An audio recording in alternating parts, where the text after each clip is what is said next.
أكبر أشهد أن لا إله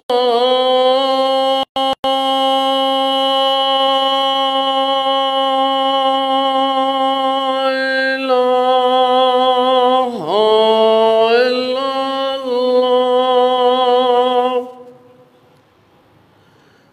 أشهد أن لا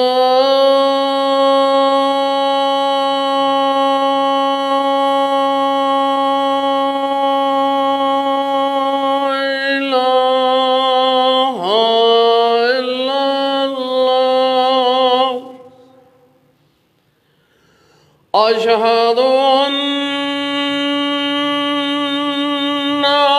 محمدًا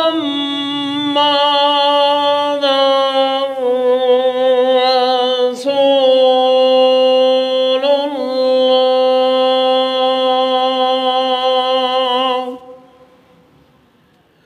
أشهد أن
الله أكبر الله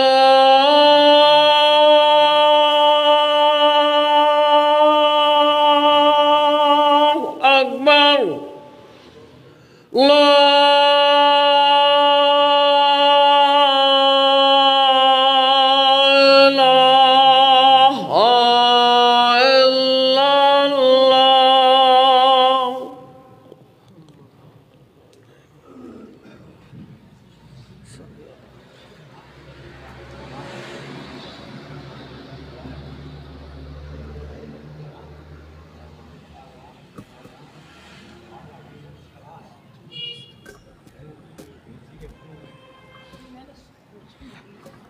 الله شاف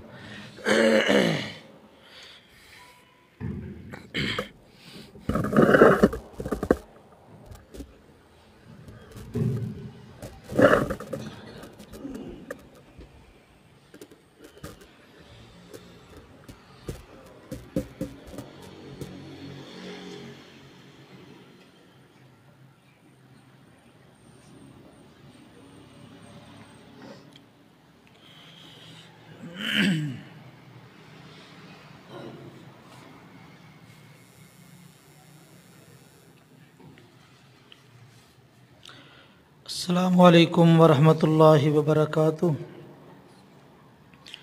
ان الحمد للہ نحمده ونستعینه ونستغفره ونعوذ باللہ من شرور انفسنا ومن سیئات اعمالنا من يهده الله فلا مضل له ومن يضلل فلا هادي له أشهد أن لا إله إلا الله وحده لا شريك له وأشهد أن محمدًا عبده ورسوله يا أيها الذين آمنوا اتقوا الله حق تقاته ولا تموتن إلا وأنتم مسلمون يا أيها الناس اتقوا ربكم الذي خلقكم من نفس واحدة وخلق منها زوجها وبث منهما رجالا كثيرا ونساء واتقوا الله الذي تساءلون به والأرحام إن الله كان عليكم رقيبا يا أيها الذين آمنوا اتقوا الله وقولوا قولا سديدا يصلح لكم أعمالكم ويغفر لكم ذنوبكم ومن يطع الله ورسوله فقد فاز فوزا عظيما أما بعد فإن خير الحديث كتاب الله وخير الهدي هدي محمد صلى الله عليه وآله وسلم وشر الأمور محدثاتها وكل محدثة بدعة وكل بدعة ضلالة وكل ضلالة في النار من يطع الله ورسوله فقد رشد واهتدى ومن يعص الله ورسوله فقد ضل وغوى رب اشرح لي صدري ويسر لي أمري واحلل عقدة من لساني يفقه قولي رب زدني علما رب أوزعني أن أشكر نعمتك التي أنعمت علي وعلى والدي وأن أعمل صالحا ترضاه وأصلح لي في ذريتي إني تبت إليك وإني من المسلمين اللهم صل على محمد وعلى آل محمد كما صليت على إبراهيم وعلى آل إبراهيم إنك حميد مجيد اللهم بارك على محمد وعلى آل محمد كما باركت على إبراهيم وعلى آل إبراهيم إنك حميد مجيد أما بعد فأعوذ بالله السميع العليم من الشيطان الرجيم من همزه ونفخه ونفسه بسم الله الرحمن الرحيم يثبت الله الذين آمنوا بالقول الثابت في الحياة الدنيا وفي الآخرة ويذل الله الظالمين ويفعل الله ما يشاء۔ اللہ تعالیٰ ایمان والوں کو پختہ بات کے ساتھ دنیا کی زندگی میں اور آخرت کی زندگی میں ثابت رکھتے ہیں اور ظالموں کو گمراہ کرتے ہیں اور اللہ تعالیٰ جو چاہتے ہیں کرتے ہیں۔ جملہ تعریفات کے لائق اللہ وحدہ لا شریک کی ذات ہے جو ہمارا خالق، مالک، داتا، رازق، مشکل کشا اور حاجت روا ہے۔ اس مالک کا بہت بڑا احسان ہے جس اللہ خالق و مالک نے ہمیں انسان بنایا، مسلمان بنایا، اپنے محبوب پیغمبر امام الانبیاء، سید الانبیاء، خاتم الانبیاء حضرت محمد الرسول اللہ صلی اللہ علیہ وآلہ وسلم کا امتی بنایا۔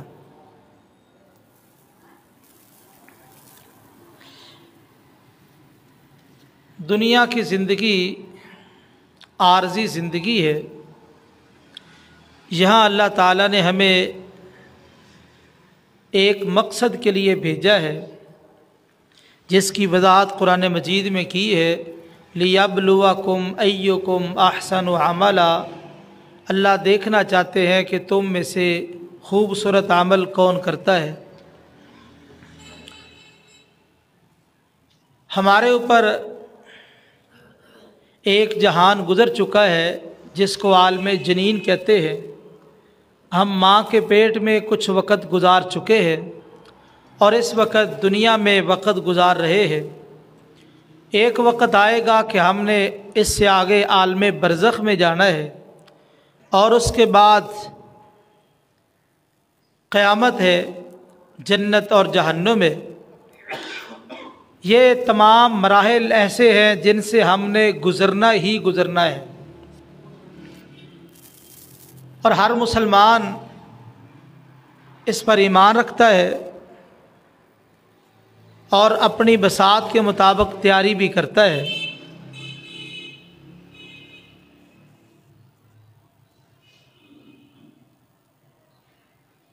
دنیا میں اللہ تعالیٰ نے انسان کو خوبصورت عمل کرنے کے لیے بھیجا ہے، اور آگے عالم برزخ میں اور عالم حشر میں مختلف صورتوں میں اس کا بدلہ دیا جائے گا.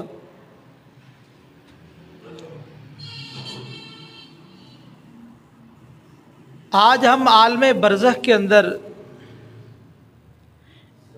ایک مومن کے ساتھ کیا معاملہ پیش آئے گا، کیا اللہ تعالیٰ اس کو انعام عطا کریں گے، اس حوالے سے کچھ باتیں کریں گے.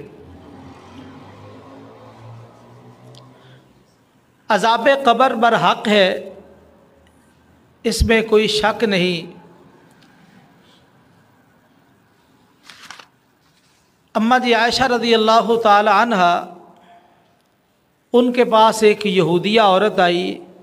اس نے آ کے سوال کیا کہ میری مدد کرو.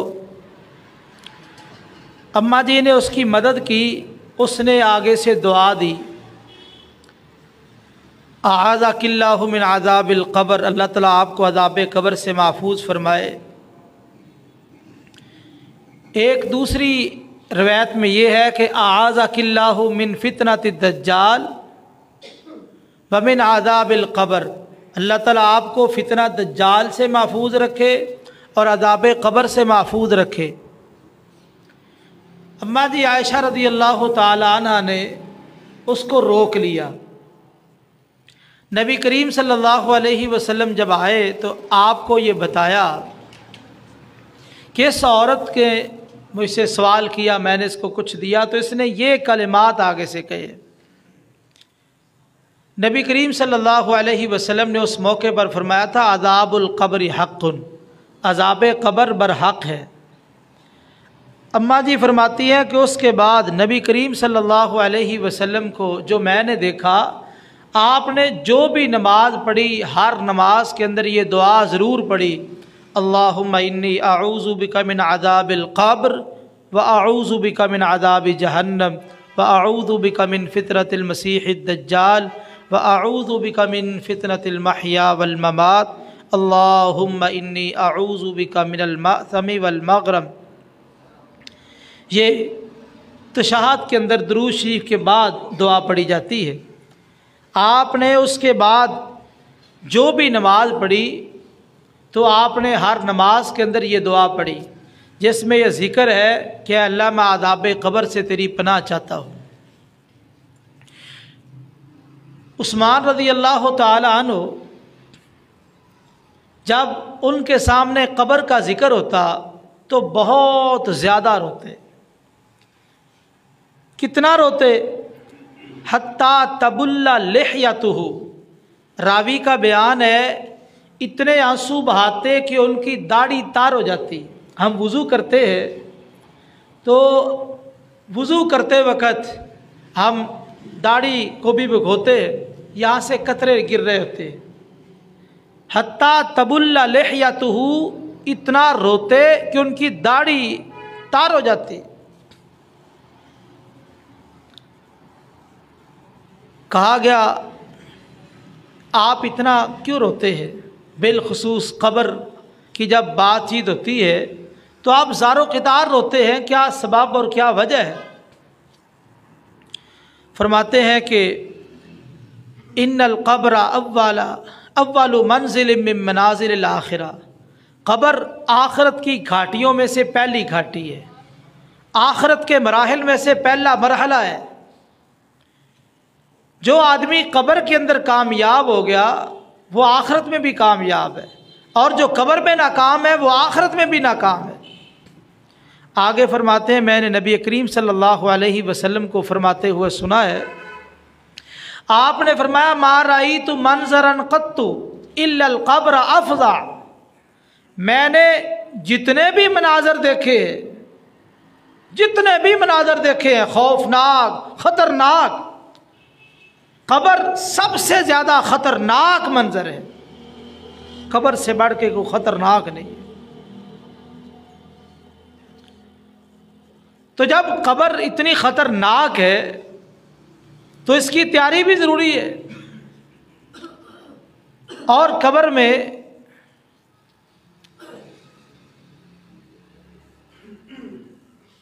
کئی چیزیں ہیں۔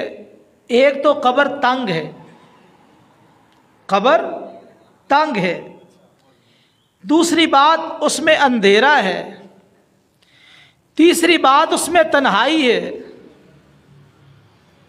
چوتھی بات زمین پہ لٹا دیا جاتا ہے۔ لیکن اگر انسان کے پاس ایمان ہو تو اللہ تعالیٰ یہ ساری چیزیں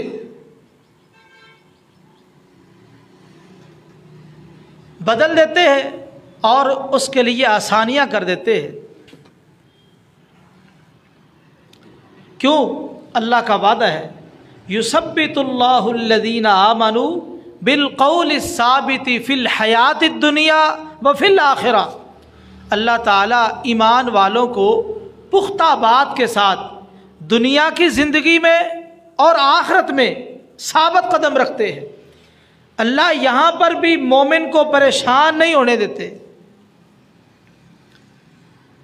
جب میت کو قبر میں لٹایا جاتا ہے،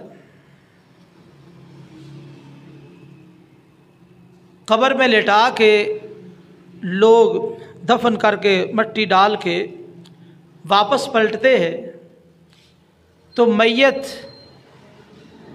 اپنے ان چاہنے والوں کی قدموں کی آہٹ، جو دفنا کے جا رہے ہیں قدموں کی آہٹ سنتی ہے۔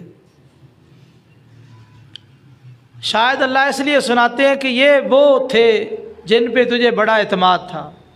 آج دنیا پہ بندے کو مان ہوتا ہے نا، فلاں پہ مان، فلاں پہ مان، فلاں میری نہیں موڑتا، فلاں نہیں میری موڑتا۔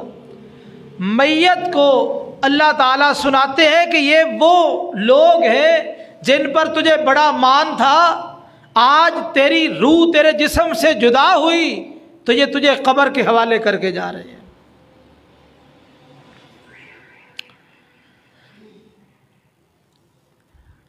نبی کریم صلی اللہ علیہ وسلم نے فرمایا اتاہ ملکان اسودان ازرقان،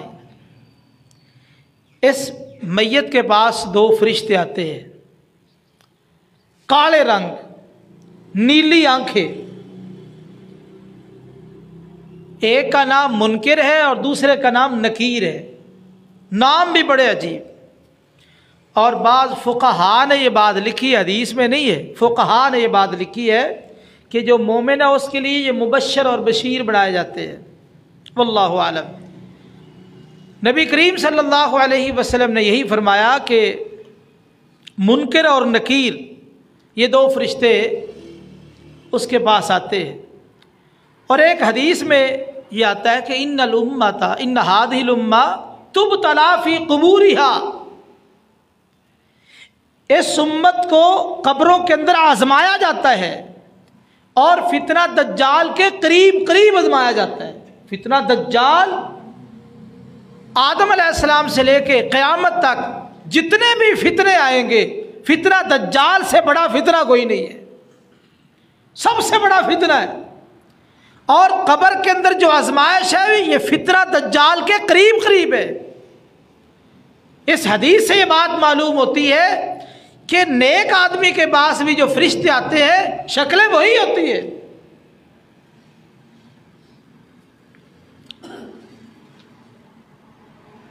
فرشتے آ کے فیجلسانہ ویقعدانہ اس کو بٹھا لیتے ہیں۔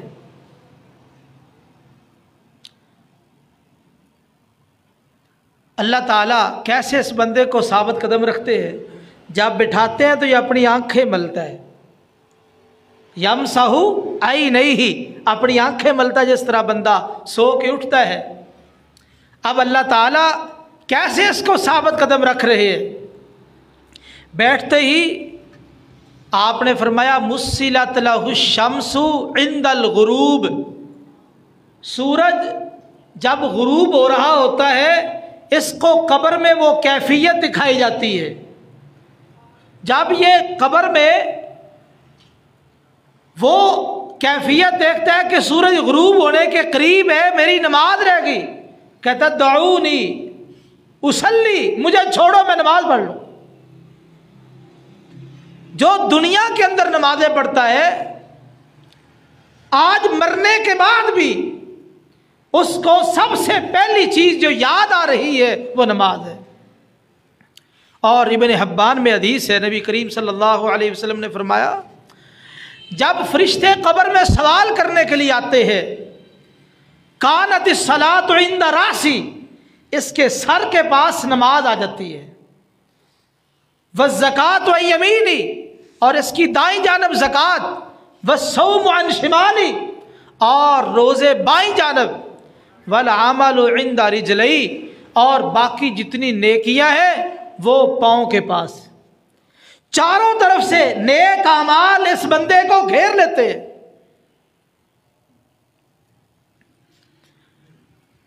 کہتا ہے مجھے چھوڑو میں نماز پڑھنے لگا ہوں۔ تو انہوں نے کہا یہ نماز کا وقت ختم ہو چکا، یہ ایک امتحان اور آزمائش، اگر وہ نمازی ہے تو نماز کی فکر، اور فرشتے جب یہ فکر دیکھیں گے تو فرشتے پہچان جائیں گے کہ یہ سوالوں کے جواب بھی صحیح دے گا۔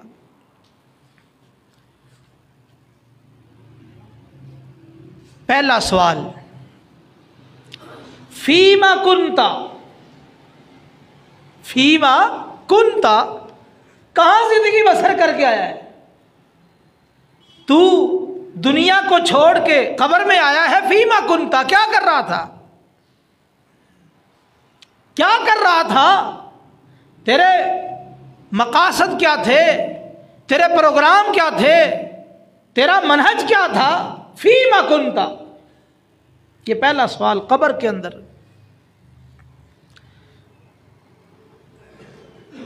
آج ہم اپنے پروگراموں پہ غور کریں، ہمارے پروگرام کیا ہے؟ کیونکہ موت تو اچانک آئے گی، موت کا وقت متعین ہے لیکن اللہ کے علم میں ہے، ہمارے علم میں نہیں ہے۔ فیما کنتا، کیا کچھ کر رہا تھا؟ بندہ کیا جواب دے گا؟ کنت فی الاسلام، میں اسلام پہ زندگی بسر کر رہا تھا، اور یہی مطلوب ہے۔ اللہ تعالیٰ قرآن مجید میں ارشاد فرماتے ہیں یا ایھا الذین آمنوا اتقوا اللہ حق تقاتہ ولا تموتن الا وانتم مسلمون، اے ایمان والو اللہ سے ڈرو جس طرح ڈرنے کا حق ہے، تمہیں حالت اسلام میں ہی موت آنی چاہیے۔ جس کی موت اسلام پہ ہوئی وہ کیا کہے گا؟ کنت فی الاسلام، میں اسلام میں تھا، ایک مسلمان بن کے زندگی بسر کر رہا تھا۔ اور معاف رکھنا، مسلمان بننا بڑا مشکل ہے۔ یہ وہ آدمی ہے جو مومن ہے۔ اس سے پہلا سوال ہوا فیما کنتا، یہ جواب دے رہا کنتو فی الاسلام۔ اور یاد رکھیے ان الدین عند اللہ الاسلام، اللہ کے ہاں دین کون سا معتبر ہے؟ دین اسلام۔ وَمَن يَبْتَغِ غَيْرَ الْإِسْلَامِ دِينًا فَلَن يُقْبَلَ مِنْهُ وَهُوَ فِي الْآخِرَةِ مِنَ الْخَاسِرِينَ۔ جو آدمی اسلام کو چھوڑ کے کوئی اور دین تلاش کر کے کسی اور دین پر محنت کر کے وہ اللہ کی بارگاہ میں پیش کرے گا فَلَن يُقْبَلَ مِنْهُ، اس سے قبول نہیں کیا جائے گا. وَهُوَ فِي الْآخِرَةِ مِنَ الْخَاسِرِينَ، آخرت میں وہ خسارہ پانے والوں میں سے ہوگا. تو یہ دین اسلام ہے کیا؟ دین اسلام نام ہے قرآن و احادیث کا، دین اسلام نام ہے کتاب و سنت کا، دین اسلام نام ہے رب کے فرامین کا یا نبی کریم صلی اللہ علیہ وسلم کے فرامین اور سنن کا.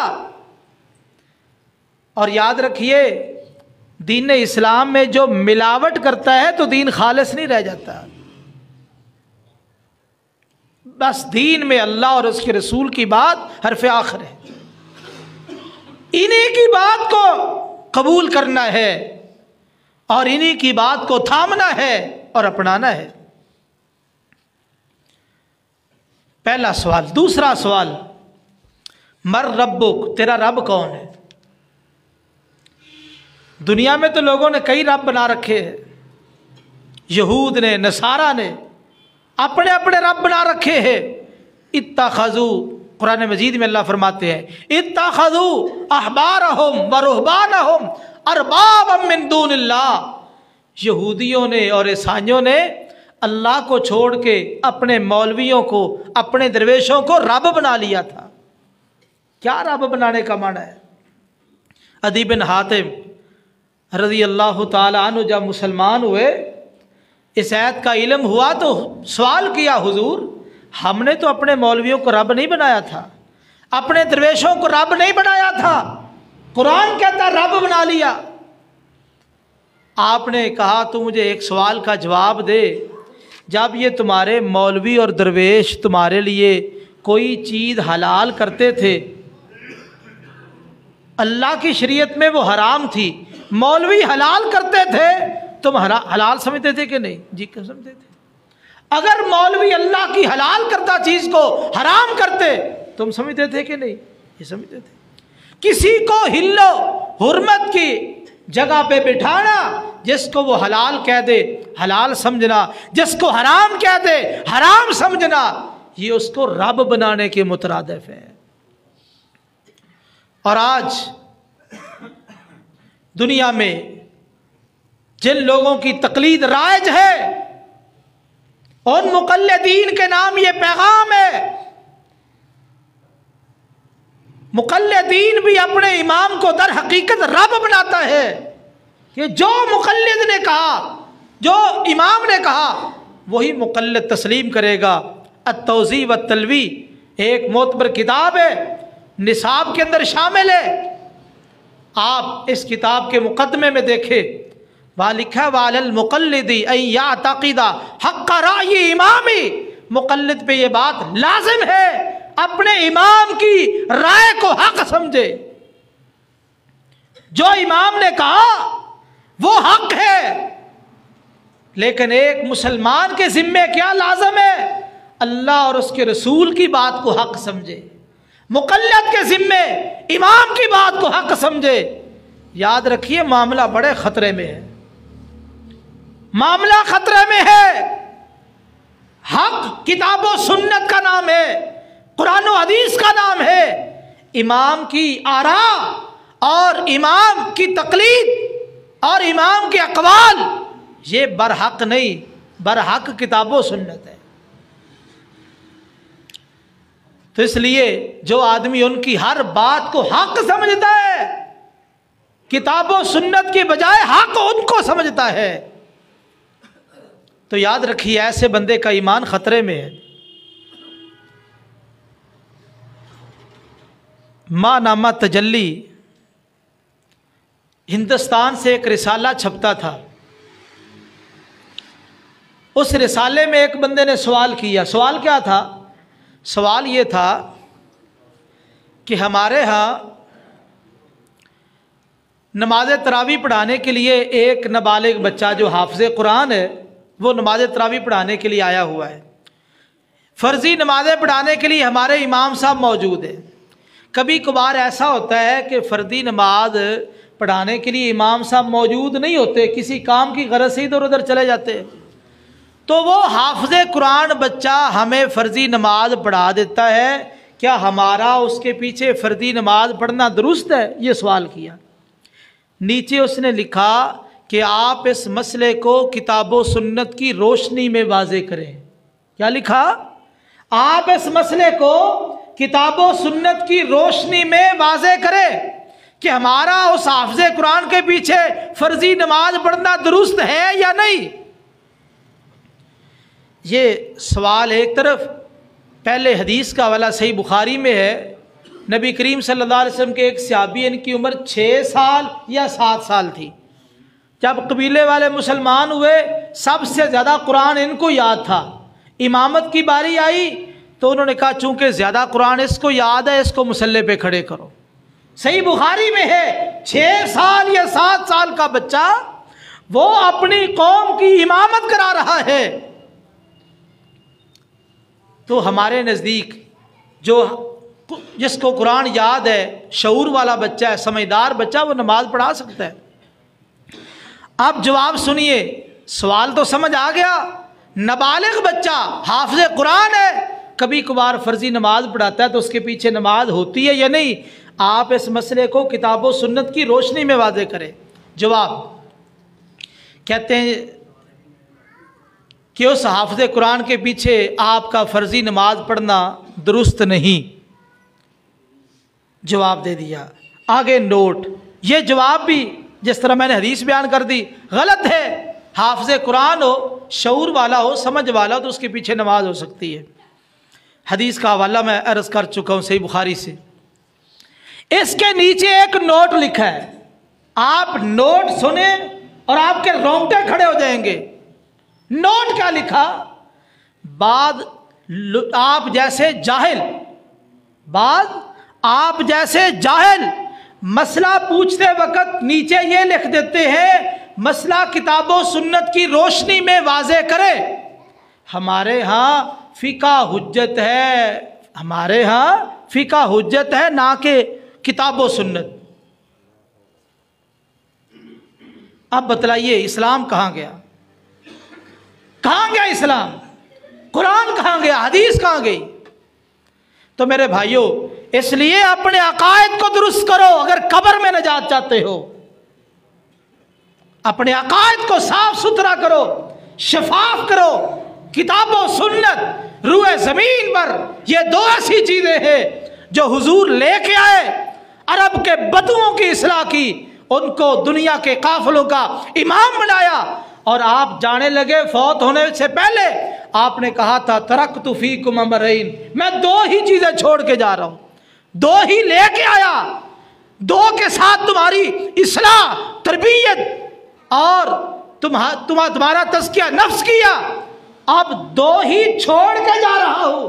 حضور نے کتنے چیزیں چھوڑی؟ 2 کے ساتھ اصلاح، 2 چھوڑ کے گئے، اور آپ نے فرمایا وَلَن يَتَفَرَّقَا۔ اور دنیا کے لوگوں، حضور فرما رہے ہیں وَلَن يَتَفَرَّقَا، یہ قرآن اور یہ حدیث ساری زندگی اکٹھے رہیں گے۔ قرآن اور حدیث یہ ساری زندگی اکٹھے رہیں گے، حتیٰ یریدا علی الحوض، یہاں تک کہ حوض پر قیامت والے دن قرآن بھی آئے گا اور حدیث بھی آئے گی، اور وہاں جو حوض کا پانی ہے وہ قرآن حدیث کے ماننے والوں کو ہی پلایا جائے گا۔ اس لیے میرے بھائیوں، اپنے عقائد کو درست کر لو۔ کتاب و سنت میں یا اللہ کی اطاعت ہے یا رسول اللہ صلی اللہ علیہ وسلم کی اطاعت۔ ائمہ کا، علماء کا احترام اپنی جگہ پہ ہے، لیکن کتاب و سنت کے مقابلے میں جہاں عقیدے کی بات ہے، ابو بکر رضی اللہ تعالیٰ عنہ کی بات کتاب و سنت کے مخالف ہو، عمر رضی اللہ تعالیٰ عنہ کی بات کتاب و سنت کے مخالف ہو، اور عثمان علی المرتضیٰ رضی اللہ عنہما اور اسی طرح باقی صحابہ، کسی بھی صحابی کی بات کتاب و سنت کے مخالف آ جائے، میرا اور ہر مسلمان کا یہ عقیدہ ہونا چاہیے، ہر کسی کی بات چھوڑ دی جائے، قرآن اور حدیث کو نہ چھوڑا جائے، قرآن اور حدیث کو نہ چھوڑا جائے، اس کو سینے سے لگایا جائے. یہ عقیدہ ہے، اور یہی عقیدہ صحابہ کا تھا. میرے پاس تفصیل کا وقت نہیں، ورنہ میں آپ کے سامنے اس حوالے سے گفتگو کرتا. بات یہ ہے کہ مر ربک، تیرا رب کون ہے؟ ربی اللہ، میرا رب اللہ ہے. اللہ کو رب کس نے سمجھا ہے؟ جو اللہ کے نازل کردہ دین کو مانتا ہے، جو اللہ کے نازل کردہ دین کو، شریعت کو مانتا ہے، اس نے رب سمجھا. دوسرے نے، جس نے قرآن حدیث کو چھوڑ کے اور بھی نظریے اپنا رکھے ہیں، اس نے رب کو رب سمجھا ہی نہیں ہے. فرق سمجھے، فرق یہ قبر میں مرنے کے فوراً بعد، قبر میں دفن ہوتے ہی یہ دوسرا سوال ہے. مر ربک، تیرا رب کون ہے؟ ربی اللہ. کون جواب دے گا؟ جو کتاب و سنت کو تھامنے والا اور اپنانے والا ہوگا.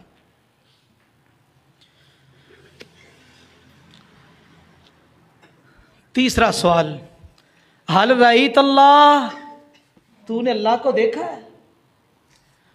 یہ تیسرا سوال قبر میں ہو رہا ہے. تو کہتا ربی اللہ، میرا رب اللہ ہے. حل رأیت اللہ، کیا تو نے اللہ کو دیکھا ہے؟ مومن کیا کہے گا؟ لوگو عقیدے کو سمجھو، ہمارا عقیدہ کیا ہے؟ یہ قبر میں سوال ہے، حل رأیت اللہ، کیا تو نے اللہ کو دیکھا ہے؟ مومن کیا جواب دے رہا ہے؟ ما ينبغي لأحد أن يرى اللہ، کسی کے لیے لائق نہیں ہے کہ وہ دنیا میں اللہ کو دیکھ لے. کسی کے لیے لائق نہیں. نہ کوئی نبی دیکھ سکتا ہے، نہ کوئی ولی دیکھ سکتا ہے، نہ کوئی عام دیکھ سکتا ہے، نہ کوئی خاص دیکھ سکتا ہے. ما ينبغي لأحد أن يرى اللہ، کسی کے لیے لائق نہیں کہ وہ اللہ کو دیکھ لے دنیا میں. کیوں؟ اللہ کا اصول ہے لا تدرکہ الابصار وہو یدرک الابصار وہو اللطیف الخبیر. دنیا کی جتنی بھی آنکھیں ہیں اللہ کو نہیں پا سکتی، چاہے نبی کی آنکھ ہو، چاہے ولی کی آنکھ ہو. کوئی بندہ دنیا میں مرنے سے پہلے رب کو نہیں دیکھ سکتا. لا تدرکہ الابصار وہو یدرک الابصار. اللہ سب کو دیکھ رہا ہے، اللہ کو کوئی نہیں دیکھ سکتا، اللہ سب کو دیکھ رہا ہے. جب دجال آئے گا تو مدینے سے ایک مومن نکلے گا. دجال مکے مدینہ نہیں آ سکے گا، باہر شریلی زمین کے پاس، وہاں فرشتے اس کو روک لیں گے، نہ نکل کے جائے گا دجال کے پاس. اس کے پولیس والے پکڑ کے وہاں لے جائیں گے. وہ مومن کہے گا لوگو یہ کانا دجال ہے. کیوں؟ دجال کہے گا میں تمہارا اللہ ہوں، تمہارا رب ہوں. وہ مومن کہے گا جو اللہ ہے اللہ کو دیکھا نہیں جا سکتا، اللہ کو دیکھا نہیں جا سکتا، یہ دجال ہے، کذاب ہے. زندگی میں اللہ کو کوئی آدمی دیکھ نہیں سکتا. یہ اس کے کذاب ہونے کے جو دلائل ہیں، ایک یہ دلیل ہے کہ وہ نظر آئے گا، وہ نظر آئے گا، اور اللہ نظر نہیں آتا. ہاں قیامت والے دن اللہ کا دیدار ہوگا، جنت میں اللہ کا دیدار ہوگا. اور یہ بات ذہن میں رکھیے، اللہ کے دیدار میں وہ لذت ہے، جنت کی تمام نعمتیں جمع کر لو، ان کی لذت کتنی ہوگی؟ یہ ساری لذت ایک طرف، اللہ تعالیٰ کے ایک مرتبہ دیدار کی جو لذت ہے تمام نعمتوں سے زیادہ لذت رکھتی ہے. اللہ ہمیں اپنا دیدار نصیب فرمائے. یہ قبر میں سوال ہے میرے بھائیوں، عقیدے کا مسئلہ پختہ کر لو. اللہ کو دیکھا نہیں جا سکتا. حل رأیت اللہ، تو نے اللہ کو دیکھا ہے؟ ما ينبغي لأحد أن يرى اللہ، نہیں جی اللہ کو دیکھا نہیں جا سکتا، دنیا میں کوئی نہیں دیکھ سکتا. تیسرا سوال، من نبیک، تیرا نبی کون ہے؟ جواب نبی، مومن جواب دے رہا ہے نبی محمد صلی اللہ علیہ وسلم، میرے نبی محمد صلی اللہ علیہ وسلم ہے. ایک اور سوال کہ تو ماذا تقول فی ھذا الرجل الذی بعث فیکم، جو آدمی تمہارے اندر مبعوث کیا گیا تو اس کے بارے میں کیا کہتا تھا؟ اور لوگوں قرآن اور حدیث پڑھو، تمہارے عقائد درست ہو جائیں گے۔ یہ جتنے بھی ٹھگ اور جتنے بھی دین کی دکانداریاں کھول کے لوگوں کو بے دین بنا رہے ہیں، ان سب کی یہ چالیں اور ان کے مکر و فریب مٹ جائیں گے۔ قرآن و حدیث پہ غور تو کرو۔ ماذا تقول فی ھذا الرجل الذی بعث فیکم، جو بندہ تمہارے اندر مبعوث کیا گیا تو اس کے بارے میں کیا کہتا تھا؟ یہ کیا کہتا ہے؟ اشہد انہ عبد اللہ ورسولہ، میں گواہی دیتا تھا کہ وہ اللہ کا بندہ اور اس کا رسول ہے۔ آج کتنی قوم، کتنا طبقہ ہے جو کہتے نہیں عبداللہ نہیں نور اللہ ہے، کتنا بڑا طبقہ ہے۔ اور لکھا ہے مولانا احمد رضا خان بریلوی نے کہ نبی کریم صلی اللہ علیہ وسلم اللہ کے ذاتی نور سے پیدا ہوئے ہیں، آپ نور اللہ ہے۔ اور قبر میں مومن کیا جواب دے رہا ہے؟ اشہد، میں دنیا میں یہ گواہی دیتا تھا، انہ عبد اللہ، وہ اللہ کا بندہ ہے، ورسول، اور اس کا رسول ہے۔ اور قرآن مجید اٹھا کے دیکھے جتنے بھی اہم مقام ہیں وہاں نبی پاک کو لفظ عبد سے تعبیر کیا گیا ہے۔ سبحان الذی اسری بعبدہ فاوحی الی عبدہ وانہ لما قام عبد اللہ، بے شمار مقامات۔ تبارک الذی نزل الفرقان علی عبدہ وَإِن كُنتُم فِي رَيْبٍ مِّمَّا نَزَّلْنَا عَلَىٰ عَبْدِنَا، یہ عبد سے مراد کون ہے؟ نبی کریم صلی اللہ علیہ وسلم۔ خیر تفصیل کا وقت نہیں، ورنہ میں آپ کو یہ مسئلہ اچھی طرح سمجھاتا۔ عبد اور معبود کا فرق سمجھو۔ آج اسی مسئلے میں لوگوں کو الجھا دیا گیا ہے، نبی کو بھی معبود بنا دیا گیا ہے۔ نبی عابد ہے، اللہ معبود ہے۔ اشہد انہ عبد اللہ ورسولہ، میں گواہی دیتا ہوں کہ وہ اللہ کا بندہ اور اس کا رسول ہے۔ اگلا سوال، وما علمک، حضرت آپ یہ سوالوں کے جواب دے رہے ہیں، یہ آپ نے علم کہاں سے لیا ہے؟ آپ نے یہ علم کہاں سے سیکھا ہے؟ وما یدریک، ایک حدیث کے لفظ، آپ کو یہ معلومات کہاں سے ملی ہے؟ کہاں سے پتا چلا اسلام کا، رب کا، اور کہاں سے عقیدے کے مسئلے سمجھے، نبی کا اور نبی کے بارے میں عقیدہ، یہ کہاں سے سیکھا ہے؟ کہتا قرأت کتاب اللہ، میں نے اللہ کی کتاب پڑھی ہے، فآمنت بھی، میں اس کے ساتھ ایمان لایا، وصدقت، میں نے اس کی تصدیق کی ہے۔ کہاں سے عقیدے سیکھے؟ قرآن سے۔ کون سا قرآن؟ جو الماریوں میں بند ہے۔ پڑھنا کس نے ہے؟ جس کے مقدر میں ہے، ہمیں یاد ہی نہیں ہے۔ قرآن پڑھا کرو، بما ترجمہ پڑھو، اپنے عقائد کو درست کرو۔ یومیہ ایک آیت ہی پڑھ لو، ایک آیت ہی پڑھ لو، مہینے میں 30 آیتیں ہو جائیں گی، سال میں 365 آیتیں ہو جائیں گی۔ سیکھو تو صحیح۔ یہ مومن قبر میں کہہ رہا ہے قرأت کتاب اللہ، میں نے اللہ کی کتاب کو پڑھا، اس کے ساتھ ایمان لایا اور اس کی تصدیق کی ہے۔ یہ سوالوں کے صحیح سے جواب دے چکا، یہ مومن ہے۔ اللہ آسمان سے آواز دیں گے، اوپر سے، فَيُنَادِي مُنَادٍ مِّنَ السَّمَاءِ، ایک منادی کرنے والا منادی کرے گا۔ کون ہے؟ اللہ تعالیٰ کہیں گے ان صدق عبدی، میرے بندے نے سچ بولا ہے۔ ان صدق عبدی، یہ میرا بندہ ہے۔ یہ کون ہے؟ میرا بندہ، جو مجھے رب مانتا ہے، میرے دین اسلام کو مانتا ہے، میرے نبی کو مانتا ہے، میرے قرآن کو پڑھتا ہے۔ یہ کون ہے؟